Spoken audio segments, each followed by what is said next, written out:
Commissioner Knowles, first and foremost, I wish to congratulate you on your appointment as the first female Commissioner of Police and regret that the latest of disturbing reports out of Harbour Island prompts this open call to you after much effort to resolve behind the scenes. As a Brylander, I have been disturbed by the increase in violent crime and change of the environment that feels like my children and the children of my childhood friends will never know the peace and freedom we knew running barefoot and free.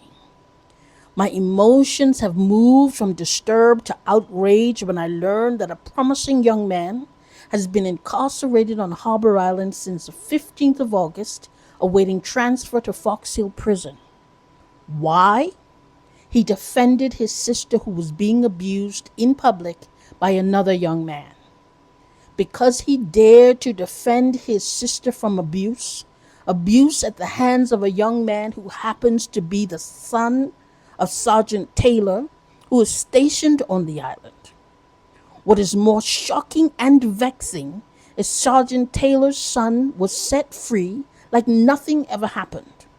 Although the abused victim filed charges against him, and although he was arrested on sight, it is alleged that his mother, a woman sworn to uphold the law, pulled her boy from the patrol car with her own hands, got him off the island, and the filed charges against him cannot be found.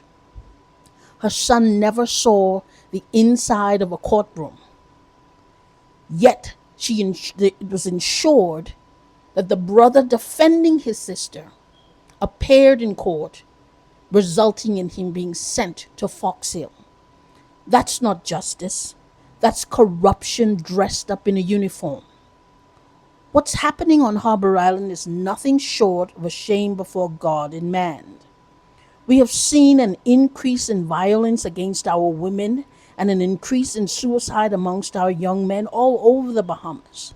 And we checked all the usual boxes of a call to prayer, press statements, and another operation to be implemented by the police force. But today, a young man has been locked away in a building with almost no ventilation in this extremely hot weather, waiting to be sent to Fox Hill Prison.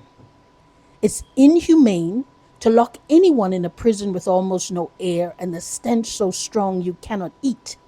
Just thinking of the psychological trauma processing the injustice is heartbreaking. After several appeals and attempts to draw attention to this matter, Commissioner Knowles, from one woman to another, I urge you to look into this matter. The Bahamas' trust in the police force has been shredded, and this situation is one of the final vestiges of the thread of restoration that may weave a new beginning for you, not only as the first female top cop, but also at a time when the trauma of senseless murders, suicides, and abuse against our women is still being processed. Harbour Island is too small for this brazen corruption, and the security of the island can't be held in the balance because there is widespread belief that the top cop, another woman, is the catalyst for a spawning ground of corruption and intimidation as she overrides the right action of her subordinates. We want our women to be defended, if not abused at all, but a young man who stood up like any decent man should after standing up to defend his sister is being sent to sit in Fox Hill for 3 months while the abuser walks free.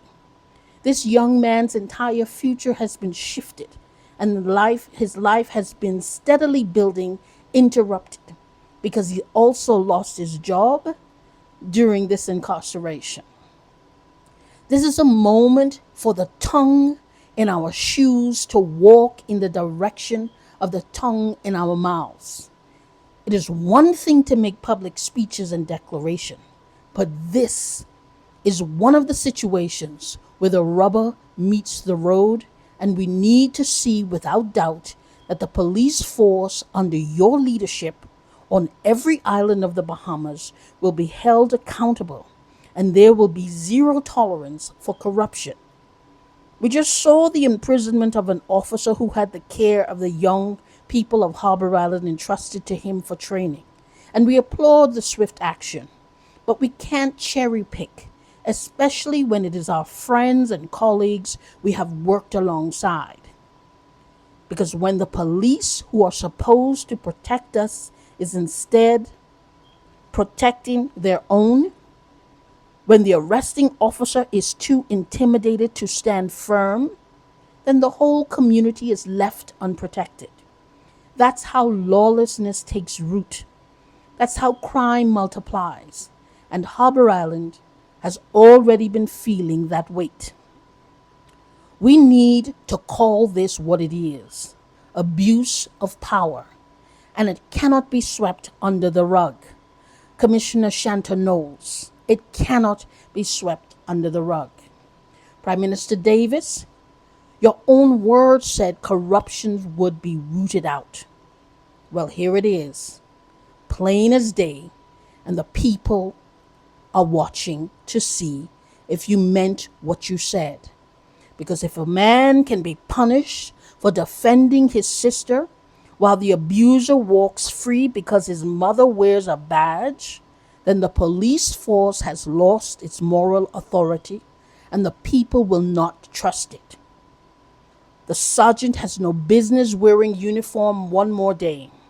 This case deserves an inquiry, and that young man should not be sent off to Fox Hill like some hardened criminal, because what we are teaching our children right now is that the law only protects those with power, not the weak, not the women, not the abused.